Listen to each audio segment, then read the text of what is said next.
Hello and welcome to a brief introduction into translation. So the first step that is going to happen in translation is we are going to take our mRNA that we made in the transcription phase. That is going to go into the cytoplasm and it is going to go find a ribosome, which is going to be this thing. And so the ribosome is made up of alpha and beta subunits. It's made up of the two parts. And then the mRNA is going to go and it's going to squeeze right in through here and is going to enter the A site. And so the ribosome has three different sites. It has the A site, it has the P site, and it has the E site, which all have different jobs and do different things. So firstly, the ribosome is going to enter it. It's going to enter the A site, and it's going to keep going until it finds something called the start codon. This is what's going to tell the whole system that, hey, we need to start actually producing our protein. We need to start making our polypeptide chain.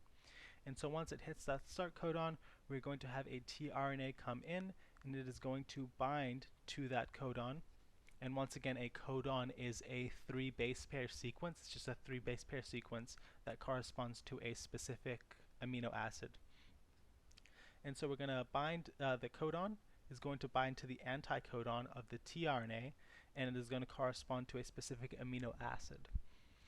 And so basically that's what's going to happen in this first stage. In the second stage, we're going to keep moving along. And so this first tRNA is going to enter the P site of the ribosome.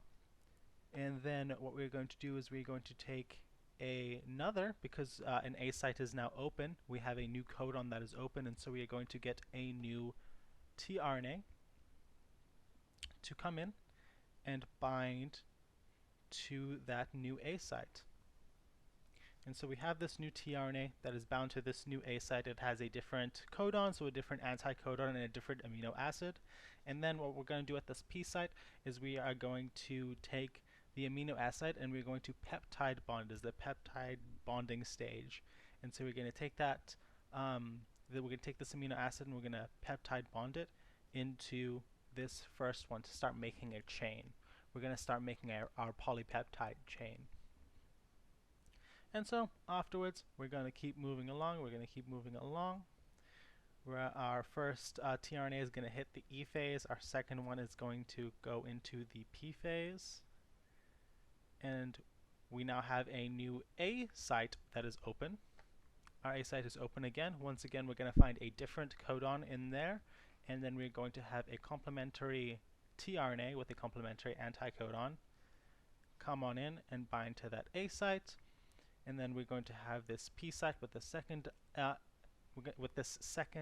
tRNA, and we're going to make that polypeptide chain. We're going to take these two, we're going to peptide bond them to that third tRNA and that the rest of the peptide chain, and then we are going to have this exit phase in which this tRNA is going to go out into the cytoplasm, find another amino acid, and hopefully come back. And we're going to continue this over and over and over until we reach the stop codon, and that stop codon is basically going to tell the peptide, it's going to tell the ribosome to, hey, let's stop making a chain. We've made our protein. It is all finished. And one other thing of note, our codon is going to be our 3 base sequence. And so the first 2 bases of that codon are going to be very important. If there is some kind of mistake in the genetic code, if that happens to one of the first 2 base pairs of that codon, then more than likely we're going to have a different amino acid. We're going to have an incorrect amino acid for the protein we want to make, and that is going to a lot of the times really destroy the protein and make it have an incorrect function, and we don't want that. The last base pair of the codon, the third base pair, is what we call the wobble. And so the wobble really isn't important. If you change that third base pair, more than likely the amino acid is going to stay the same. Nothing really bad is going to happen. So if there is some kind of mutation, we generally want it to happen on that third base pair. We want it to happen on that wobble that doesn't really matter. And so that is going to be a brief introduction on translation.